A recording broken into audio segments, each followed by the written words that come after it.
What's up, everybody? Danasaur here, and today we're going to be talking about my Genesys format, Ghoti deck.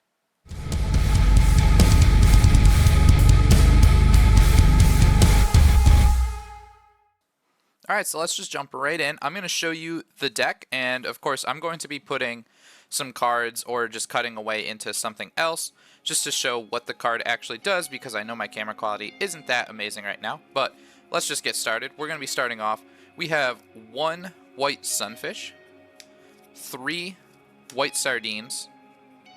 We're going to have 3 aspischools, 2 snopios, and 2 sykes. White sunfish is a level 4 water fish monster. If it's in your hand, you can target a level 4 fish in your graveyard with the same name as a card you control to special summon it, and if you do, you get to special summon that monster also. Of course, that's only a hard once per turn, so that's why there's only 1 in the deck. And if it's summoned from the graveyard, you can treat it as a tuner this turn, which it actually happens kind of often. White sardine is a level 2 fish monster that is also a water, and you can send 1 white sardine from your deck to the graveyard, special summon this card from your hand. Also, you cannot special summon monsters from the extra deck for the rest of the turn, except water monsters, which is not going to be a problem here. You can only use the effect of white sardine once per turn, and if it's summoned from the graveyard, you can treat it as a tuner. Common theme amongst the white aura and the white cards in the main deck is that they can be treated as a tuner if they're summoned from the graveyard, which, again, it happens often. This card is very much so your bread and butter and getting a lot of your combos started if you open it in your hand. Aspischool is another level 4 water fish monster. It's our premier normal summon in this deck. When it is normal summon, you can special summon 1 level 6 or lower fish monster from your hand in defense position, but banish it when it leaves the field, which is not a problem with this deck. If this card is banished, you can special summon this card in defense position, which is incredible for consistency in this deck. Snopios is our first level 6 fish monster that's in the main deck. During the main phase, and this is a quick effect, you can banish 2 fish monsters from your hand and or graveyard, extremely important wording there. Special summon this card from your hand. If this card is special summoned, you can target 1 face-up card on the field, banish it when it leaves the field. Now this is really good for interacting with your opponent's stuff, but also really good for extending on your own plays. If this card is banished, you can banish 1 fish monster from your graveyard, add this card to your hand, and of course those are both hard ones per turn. Sykes, Moonlight of the Ghoti, is our second level 6 fish monster that is in the deck. If this card is normal or special summon, you can add 1 fish monster from your deck to your hand, except itself, then banish 1 fish monster from your hand or face up field. Also very important wording there. If this card is banished, you can banish 1 fish monster from your hand, graveyard, or face up field, except Sykes, Moonlight of the Ghoti, special summon this card. And of course, those are both hard ones per turn. This is probably the best card that Ghoti has to offer. Moving on with the physical main deck here, we have 3 Paces, Light of the Ghoti. We've got 3 Shift, Fairy of the Ghoti, 2 Zep, Ruby of the Ghoti, 1 Keef, Merc of the Ghoti, and 1 Ixip, Omen of the Ghoti. First up on our level 2 fish tuner monsters, we have Paces, Light of the Ghoti. You can banish this card you control to special summon 1 fish monster from your hand, except Paces. So it's kind of like Aspischool, but it banishes itself for cost. During the standby phase of the next turn after this card was banished, you can special summon this card. And then during your opponent's turn, or during their main phase more accurately, if it was special summoned this turn, now keep in mind, just special summoned, it doesn't require it to be special summoned from banishment, just that it was special summoned this turn, you can, quick effect, immediately synchro summon 1 fish monster using this card you control as material. Next up is Shift, Fairy of the Ghoti. You can banish this card from your graveyard, then target 1 fish monster you control. It gains 500 attack until the end of the turn. So all this is doing in your graveyard is banishing itself so it can come back. During the standby phase of the next turn after this card was banished, you can special summon this banished card. This is a little bit of a theme between Paces and Shift, and also some of the other fish. During your opponent's main phase, if it was special summoned this turn, same thing, you can quick effect immediately synchro summon using this card. Last of the tuner fish is going to be Zep, Ruby of the Ghoti. You can banish this card from your hand, then target a fish monster in your graveyard, banish it. This doesn't come up often, but when it does, it's extremely important. During your opponent's turn, if this card is banished, you can special summon it. So it's just going to be when it is banished during your opponent's turn, not banished before and then come back during the standby phase like the previous 2. If this card is special summoned, you can, immediately after this effect resolves, synchro summon 1 fish synchro monster using this card you control. So, that means you don't have to special summon it during your opponent's turn, just if it's special summoned. That's the only thing. So this card is super useful to reborn from the graveyard with, say, White Aura Monoceros, and then immediately synchro summon something on your board just to get an additional synchro summon, just a quick effect or something along those lines. Of course, this also triggers on your opponent's turn, which is where it's really good. Keef, Mark of the Ghoti, or as I like to call it, SP Littlefish. If a fish monster is on the field, you can special summon this from your hand. If a monster is special summoned to your opponent's field, except during the damage step of course, you can target one of those monsters and one of your banished level 6 or lower fish monsters, banish both that opponent's monster and this card, and if you do, special summon your targeted monster. So it's a little bit better than what SP Little Knight does, though it's under the restriction that your opponent has to special summon that monster. Then of course Keef also has the comeback during the standby phase effect. Ixip, Omen of the Ghoti, is the last Ghoti main deck monster that we're going to talk about. It is a level 4 fish, and if a fish monster is banished except during a damage step, you can special summon this card from your hand. That is the only effect on this card that matters, as we don't play any Ghoti traps. However, if you are playing Ghoti traps, this card gets a little bit better in your deck. Alright, and for the last two main deck monsters that we're going to have that are fish, we've got one Lifeless Leafish, and we've got two Abyss Shark.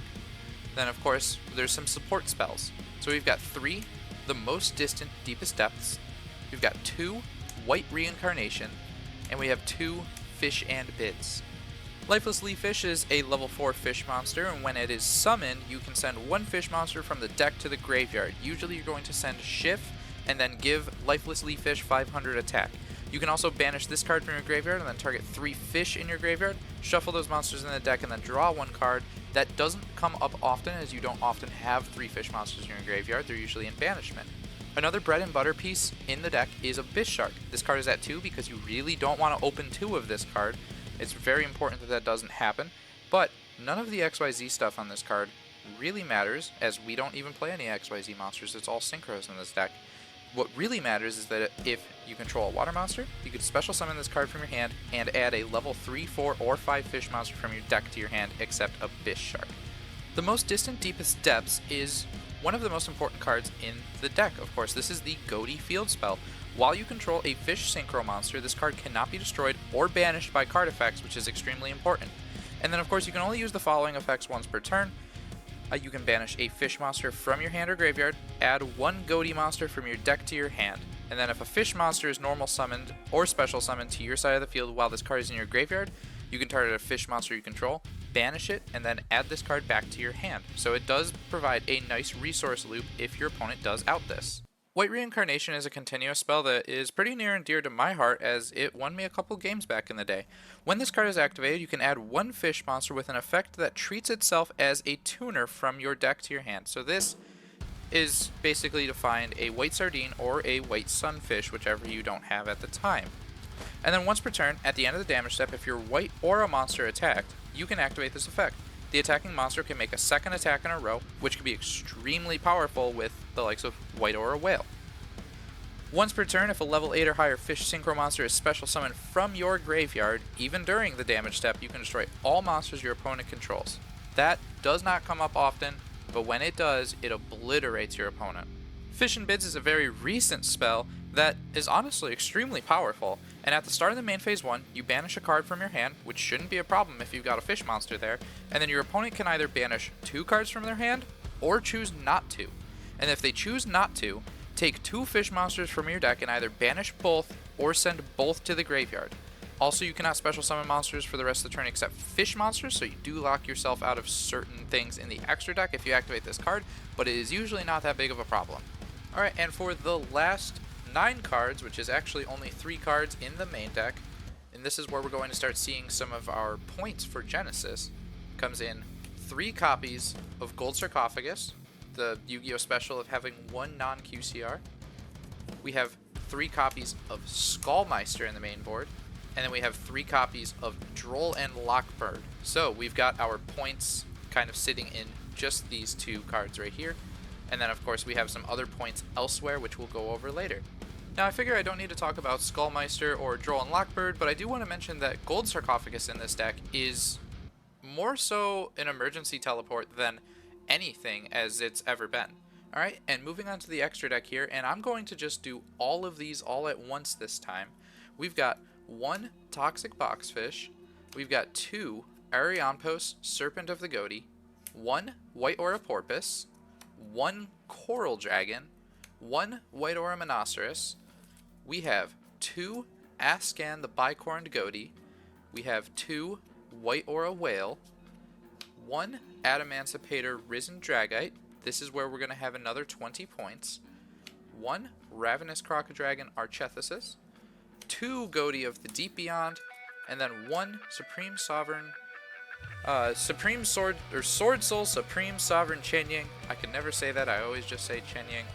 I'm surprised this card doesn't cost any points. Now let's get into talking about these. Toxic Boxfish is our level 4 synchro. It's going to be the only level 4 synchro in the deck. If this card is synchro summoned, you can target one card in either graveyard, banish it. If this card is banished, you can target a face-up card your opponent controls, negate its effects until the end of the turn. Both effects of this card come up extremely often. It's an incredible card and an amazing recent addition to the deck. Ariampos, Serpent of the Ghoti, is our most important level 6 synchro. If this card is synchro summoned, you can banish one level 6 or lower fish monster from your deck. This is the most relevant effect in the entire deck. It is the most important part of your combo. If this card is sent to the graveyard as synchro material, you can target a fish monster in graveyard, banish that target, then you can add one fish monster with an equal or lower level from your deck to your hand. This is also broken. This is easily the most important synchro in the entire extra deck. White Aura Porpoise is our other premier level 6 synchro. If this card is synchro summoned, you can special summon one level 4 lower fish monster from your hand or graveyard in defense position. Then you can special summon one monster with that same name from your graveyard. So this card can really flood the board. It really helps with just white sunfish and white sardine. If this card in your possession is destroyed by your opponent's card and sent to the graveyard, you can banish one other water monster from your graveyard, special summon this card, and if you do, treat it as a tuner. That's pretty important. It doesn't come up super often, but when it does, you're going to be glad that you had that level 6 tuner on board. Coral Dragon is one of those cards that I don't really need to go over. It's also one of our level 6s. It is a tuner, and once per turn you can discard a card, target a card your opponent controls, destroy it. If this synchro summoned card is sent from the field to the graveyard, you can draw one card. So just even using it as synchro material, you can draw a card. It's pretty nice to just have a little bit of card advantage, or if you have an extra unusable card in your hand, you can discard it to pop something on your opponent's board. White Aura Monoceros is our level 7 extender. This is really only used when we get to Abyss Shark. And when it's synchro summoned, you can target a fish in your graveyard, special summon it, but it cannot attack this turn. Of course, that's a hard once per turn. If this card you control is destroyed by an opponent's card sent to the graveyard, banish a fish, bring it back as a tuner. Most of the White Aura cards do exactly that, and it can be super useful sometimes. Ascan the Bicorned Ghoti is our level 8 Ghoti monster. If this card is synchro summoned, you can target a fish monster you control and one card your opponent controls, banish them. If this card is banished, you can banish a fish monster from your graveyard to re-special summon this card, and of course you can use one effect, or each effect of Ascan once per turn. This card is absolutely incredible at spot removal, and it can bring itself right back and gain you advantage at the same time. It's just insane. White Aura Whale is another level 8 synchro that we have that is just absolutely bonkers. When it's synchro summoned, you can destroy all of your opponent's attack position monsters. Now, of course, this effect is better in a format that has link monsters, but it's also just here to ensure that your opponent is not going to go to battle phase and completely ruin you unless they have a way to negate this. This card can make up to 2 attacks on monsters during each battle phase, and if it attacks defense position monsters, it inflicts piercing damage. If this card is destroyed by an opponent's card sent to the graveyard, you can special summon it back as a tuner, just like every other White Aura synchro. Adamancipator Risen Dragite is a card that I really shouldn't have to explain. This is another level 8 synchro, though it is a rock, so if you lock yourself into fish, you can kind of go into this. Basically, this is a spell trap negate, and that's all it is. If you're playing Nibiru in your deck, then I guess you could, in theory, hit a rock monster off the top with its other effect, but in reality, this is just a negate on a 3000 body. Ravenous Crocoddragon Archethesis doesn't often come up. It really only comes up with the Abyss Shark line. And you're only ever going to draw 2 cards off of this card, and it's really in there just to discard 2 cards that you're not using or you need in the graveyard to destroy one thing on the field. It really doesn't come up that often, but when it does, you're happy that you have it. Ghoti of the Deep Beyond is the boss monster of this deck, which is why we play 2 of it, because if you lose it, you're going to want a second one. It is a level 10 synchro, and the original attack of the card becomes 500 times the number of banished monsters. This card can get huge. If this card is synchro summoned during your opponent's turn, you can banish all cards on the field. This is including your cards, although your field spell will stay because it can't be banished by card effects. During the standby phase of the next turn after this card was banished from the monster zone specifically, you can special summon this card. So it blows up your opponent's field, and then it comes back and hits them for a lot of damage. The last card in our extra deck is a Synchro 10, and that is Sword Soul Supreme Sovereign Chen-Yang. This is a worm, so if you lock yourself into fish, you cannot go into this card. For each banished card, this card gains 100 attack and defense, and monsters your opponents control lose 100 attack and defense. This card can also get rather large. I've seen this at 4,500 in exactly this deck before. If this card would be destroyed by card effect, you can banish one card from the graveyard instead. If a card is banished, except during the damage step, you can banish one card each from both your opponent's field and graveyard. And of course, those are hard ones per turn, but this card hits like a truck.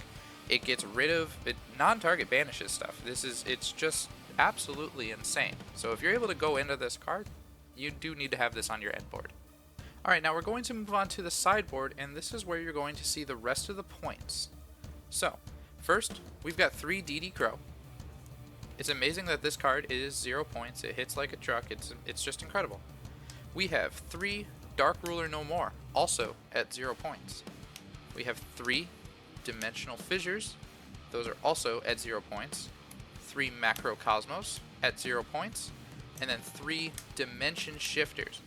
You have to be extremely careful with this card. This is where the rest of our points are. If you find that Dimension Shifter is not for you because it can also hurt your own deck, then I recommend you play 3 Synchro Zone instead, and then maybe change out one of these other cards for a card that costs some points, since you just knocked down 30 of them. Now, of course, feel free to pause here and just take a look at the deck, or if you need to copy it, just feel free. This is the main board, and then this is the sideboard and the extra deck. All in all, I think this is a really cool deck, especially for Genesys format, and it doesn't really do too well in advanced format right now, so why not try it down in Genesys? So we might be hurting without a little bit of our link monsters, say Marincis, Coral Anemone, and Great Bubble Reef, which are super important, but I think that we can still do a lot, and we get 3 Gold Sarcophagus, and we get Dimension Shifter, we get Synchro Zone if we want. We have so much going for the deck at this point where you can even just take some of that stuff that costs points out and really just kind of load up with the heavier costed hand traps in the format. And I just think it's going to be really, really cool. It's really good going second. You're able to play so much engine that you will always be able to play. Like, there really isn't there's not a lot of ways to brick with the cards that are in this deck. And I just think that's awesome. And that's what Ghoti kind of always was. It was, you either bricked because you didn't have the support pieces, because you have to play so many hand traps, or you go to a format where you're able to play through most of those hand traps. So, you know. Until next time, though, I've been Danasaur, and we'll see you.